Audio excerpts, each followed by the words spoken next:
संसारी, मनुष्य का जीवन इसी में गुजरा हुआ जा रहा। पुत्र नहीं है तब दुखी है, लक्ष्मी नहीं है तो दुखी है, पत्नी नहीं है तो दुखी है। अगर इन तीनों चीजों को छोड़ दे तो परम सुखी हो जाएगा। जौनपुर बदलापुर क्षेत्र के कठार गांव में प्रधान अवनी सिंह के यहाँ वृंदावन धाम से आए कथा व्यास श्री दासा अनुदास चंदन कृष्ण शास्त्री जी महाराज द्वारा गांव में श्रीमद् भागवत कथा का वाचन किया जा रहा है, जिससे पूरा क्षेत्र भक्तिमय हो गया है। प्रेम से बोलो राधे राधे राधे राधे। ये तुंगभद्रा नदी क्या है? मैंने बताया ना कि तुंगभद्रा नदी के किनारे एक ब्राह्मण देवता रहते थे। तुंगभद्रा नदी ये संसार है। तुंगभद्रा नदी माने ये संसार। और आत्मा नाम नगर जो बताया नाम ने, ये है शरीर। और आत्मदेव ब्राह्मण जो है कौन है? ये है आत्मा। धुंधली कौन है? ये है बुद्धि। गोकर्ण कौन है? ये है विवेक। धुंधकारी कौन है? ये है मन। और वो 5 वेश्याएं कौन है? ये है इंद्रिया, कर्मेंद्रिया। 5 कर्मेंद्रिया जो है, जो हमको इधर उधर भटकाती रहती है, व्यसन कराती रहती है। तभी तो हमारे पूर्वज कह के गए ना, रुखा सुखा खाए के ठंडा पानी पियो, देख पराई चोपड़ी को मत घबराए चियो। आत्मदेव बुद्धि प्रखर है, लेकिन धुंधली, आत्मदेव जो है बुद्धि है, लेकिन धुंधली माने विवेक। विवेक बुद्धि मानना ही नहीं चाहता। गोकर्ण जी विवेक से भरे हुए हैं, समझा रहे हैं बुद्धि को, धुंधली को, लेकिन वो सुनना नहीं चाहती, जो समझना नहीं चाहती वो क्या समझेगी। धुंधकारी मन है, बड़ा भटकाता रहता है, कभी ये करूं कभी वो करूं, कभी ये करूं कभी वो करूं। कर्मेंद्रियां जीविया के लिए परेशान होने लगती, कभी अच्छी सुगंध हो, अच्छा स्पर्श हो, अच्छा खाने को हो, अच्छा घूमने को, इधर उधर भटकाती रहती है। जो उनको अत्यधिक प्रिय होता है, हमारा पतन भी उसी से होता है। ये जो पंच विषय होते हैं क्या है? पतीना को जानती हो ना, जो लाइट रात में प्रकाश देखता है और प्रकाश की तरफ भागता है बिजली की तरफ। अब उसको प्रकाश से बड़ा प्रेम होता है, अग्नि से बड़ा प्रेम है, लेकिन उस प्रेम के कारण जब वो अग्नि की तरफ भागता है ना, तो उसकी मृत्यु हो जाती है। हो जाती है कि नहीं हो जाती? मछली जीविया की बड़ी चटोरी होती है, होती है कि नहीं होती? बड़ा उसको जीविया का चटोरी इतनी है कि उसे खाने पीने का बड़ा प्रेम है। और मछुआरा है, आटे की गोली लगाता है, कांटे में फंसा करके डालता है, और उसी से उसके प्राण हो जाते हैं, चले जाते हैं। हाथी दूसरी हथनी को जब देखता है दूर से, तो उसको छूने का बड़ा प्रेम है। तो जितने शिकारी होते हैं, पुतला बनाते हैं हाथी का, उसको पकड़ने के लिए जंगली हाथियों को एक गड्ढा खोदते हैं, उसमें बांस का ऐसे हल्का सा वो लगा देते हैं, पत्ते डाल देते हैं, और पुतला आगे खड़ा कर देते हैं। जब हाथी आता है तो गड्ढे में ही गिर जाता है। भंवरा सुगंध का जो है उसको बड़ा प्रेम है कि नहीं है? और जब सुगंध के लिए पुष्प के पास जाता है तो सुगंध सूंघता ही रहता है, लेता ही रहता है, आनंद लेता ही रहता है सुगंध का। संध्या हो जाती है, रात्रि में फूल बंद हो जाते हैं, जैसे कमल का ही ले लीजिए, सूर्यमुखी फूल ले लीजिए, लेकिन क्या होता है? वो उसी में बंद हो जाता है। तो संसार में देखो, रसो रमो मत। रसो रसने के लिए मना नहीं कर रहे हैं, रसो, लेकिन रमो मत। लेकिन अगर तुम रम जाओगे ना किसी भी विषय को लेकर के, तो उसमें इतना आसक्त हो जाओगे, इतना आसक्त हो जाओगे कि उसको छोड़ नहीं पाओगे। उसी के चक्कर में तुम्हारे प्राण चले जाएंगे, तुम्हारा सब कुछ चला जाएगा। उस व्यसन के चक्कर में तुम्हारा सब कुछ तुमसे छूट जाएगा। तो इतना अध्यात्म जब हम सुनते हैं और मनन करते हैं, अपने जीवन और अपने चरित्र में उतार लेते हैं, तो आनंद के साथ हरि की प्राप्ति कर लेते हैं। इसीलिए आशाएं जो है ना दुख का कारण है। अपेक्षा किसी से मत करो, अपना जो कर्म है वो करते रहो और आगे बढ़ते रहो।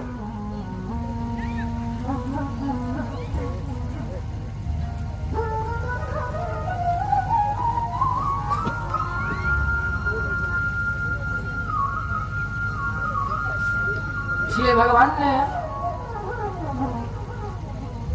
गीता में कहा है कर्मण्येवाधिकारस्ते मा फले कदाचन। कर्म करो, फल की इच्छा मत करो। तुम जैसा कर्म करोगे उसका फल तो तुम्हें मिलेगा ही मिलेगा। और विवेक के साथ कर्म करो। ऐसा नहीं कि विवेक नहीं लगाओगे और कर्म करोगे तो जो तुम कर्म कर रहे होगे उसका फल मिलेगा और तुम सोचोगे कि हम बहुत मेहनत करते हैं। मेहनत भी विवेक के साथ करो और तुम्हें सर्वश्रेष्ठ शक्ति और सर्वश्रेष्ठ सुख की प्राप्ति होगी। तो ब्रह्मा जी ने सृष्टि निर्माण के लिए जो है सर्वप्रथम जो ऋषि कुमारों की कथा सुन रहे हो, ब्रह्मा जी के पुत्र 4 उत्पन्न हुए, सनत, सनंदन, सनातन, सनत कुमार। अब इनसे कहा कि तुम्हारा धर्म है सृष्टि निर्माण करना। इन लोगों ने कहा कि अरे प्रभु, शिव सत्य है और जगत मिथ्या है, इस जगत के चक्कर में हमें नहीं पड़ना, हमें तो भजन करना है। तो ये तो भजन के लिए निकल गए। ब्रह्मा जी को क्रोध आ गया कि हमारे पुत्र हमारी बात नहीं मान रहे। तो उनके क्रोध से भंग शंकर जी की उत्पत्ति हुई। अब शंकर जी से कहा कि तुम सृष्टि निर्माण करो। तो शंकर जी ने भूत, प्रेत, पिशाच ये सब उत्पन्न करना प्रारंभ किया। तो ब्रह्मा जी ने कहा अरे रुको प्रभु रुको, तुम्हारी ये सृष्टि देख करके तो हम ही भयभीत हो रहे हैं, तो बाकी संसार का क्या हाल होगा।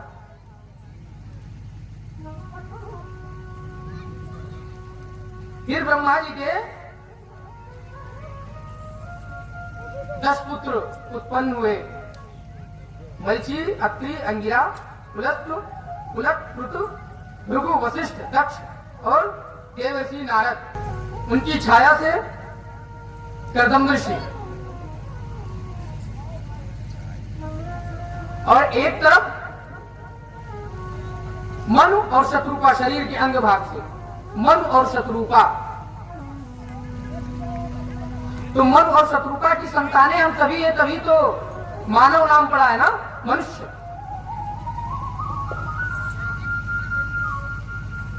अब जो लोग कहते हैं कि मनु शत्रुपा की संतानें नहीं है, अब वो अपना विचार कर ले कि फिर वो किसकी संतानें हैं। विचार हमारे जीवन में आते हैं कि क्या करना चाहिए, कि क्या नहीं करना चाहिए, जीवन को, मार्ग को कैसे आगे बढ़ाना चाहिए। सब कुछ शास्त्र में है।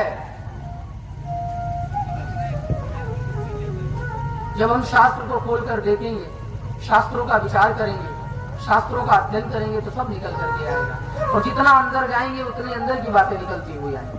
तो कश्यप जी की जो धर्मपत्नी है, संध्या काल में जो है अपने पतिदेव से प्रार्थना करने लगती हैं।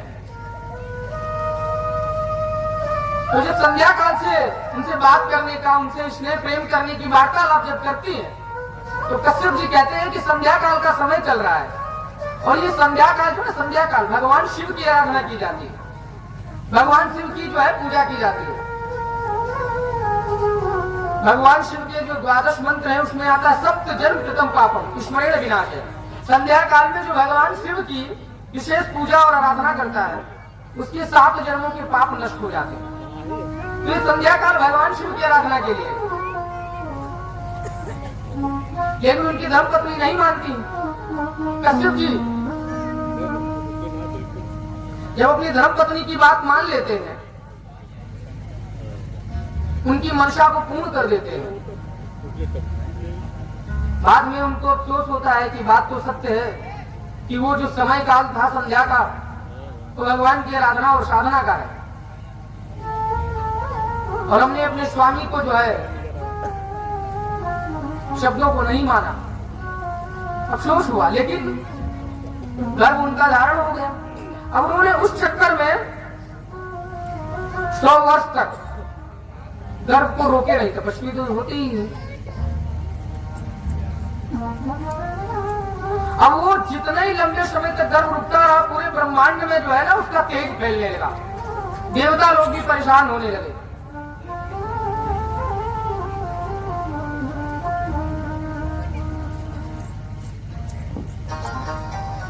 तब जब देवता लोग परेशान होने लगे, ब्रह्मा जी के पास गए, ब्रह्मा जी ने ध्यान लगाया, पता चला तो कहा परेशान मत हो,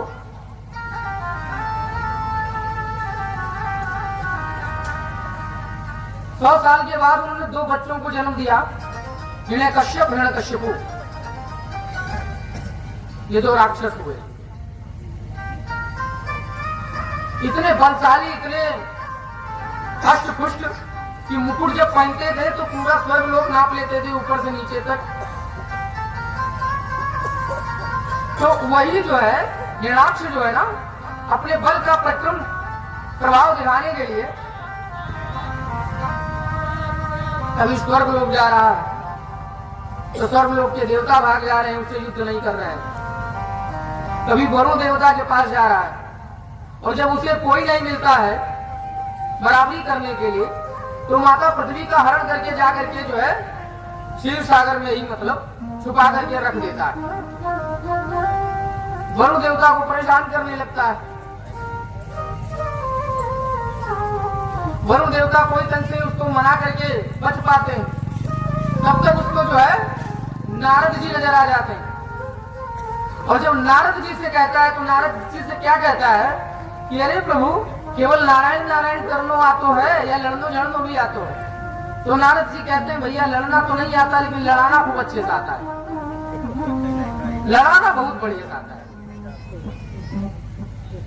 तो तुम परेशान ना हो, तुमसे लड़ने के लिए भी जो है जल्दी आएगा।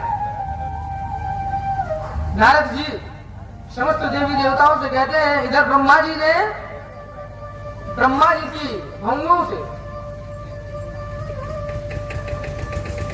क्रोध चढ़ने लगता है और उनको छींक आती है। वैसे ही भगवान प्रकट होते हैं 12 रूपी।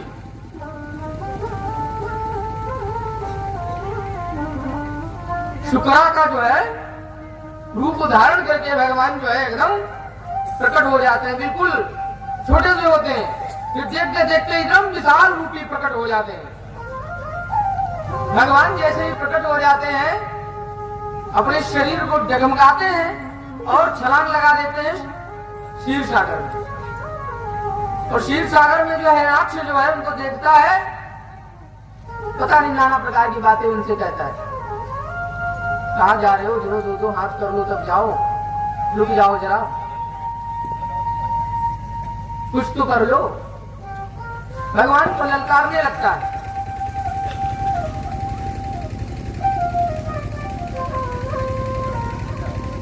विचित्र विचित्र बातें प्रभु को कहने लगता है।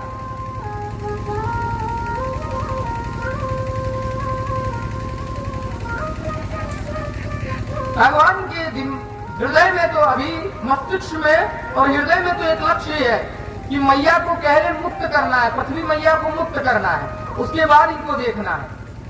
वो जाते हैं, अपने दांतों में ही माता पृथ्वी को धारण करते हैं और यथास्थान उसको स्थापित करते हैं। और उसके बाद जो है उससे कहते हैं कि हाँ प्रभु अब आइए। बड़ी उल्टी सीधी बात कर रहे थे।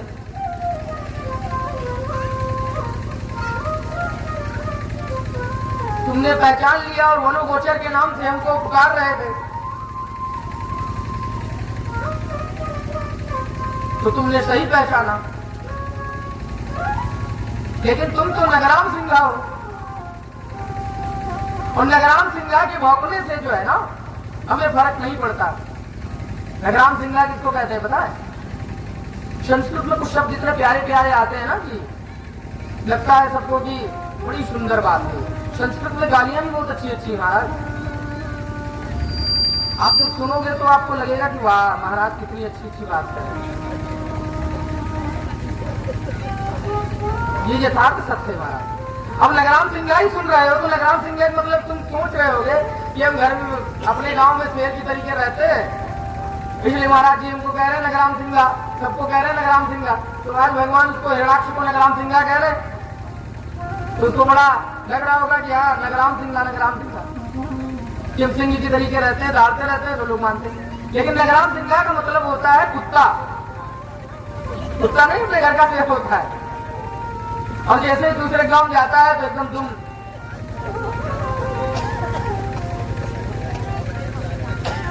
तो कहे तुम तो नगराम सिंह हो और तुम्हारे भौंकने से फर्क नहीं पड़ता, आओ दो दो चार हाथ हो ही जाते हैं। तो जैसे ही उसने प्रहार किया भगवान डगमगाए, और जैसे ही भगवान डगमगाते वैसे देवता लोग सोचने लगते हैं अरे भगवान ये क्या हो रहा है, और ब्रह्मा जी तो प्रार्थना करने लगते हैं भगवान से, अरे प्रभु ये क्या हो रहा है। भगवान ब्रह्मा को देखते हैं और कहते हैं अरे इसको हम पर संदेह, जो हमसे निर्मित है वो हमसे संदेह कर रहा है, वैसे ही हम सब हैं। भगवान की कृपामयी कृपा पाने के लिए ना उन पर संदेह करते रहते हैं।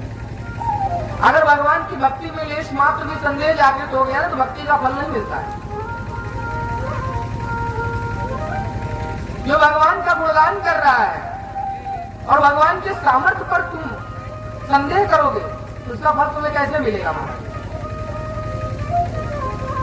देखिए भगवान ना चाहे दैत्य हो चाहे देवता हो चाहे मानव, वो सब है तो उन्हीं के बच्चे हैं।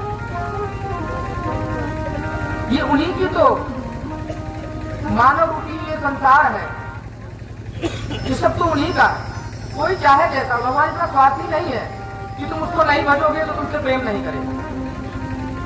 तुम उसके बच्चे हो, आज नहीं तो कल बसो, कल बसोगो, कल भजोगो, क्योंकि उसको भजना तो तुमको सीखना ही है।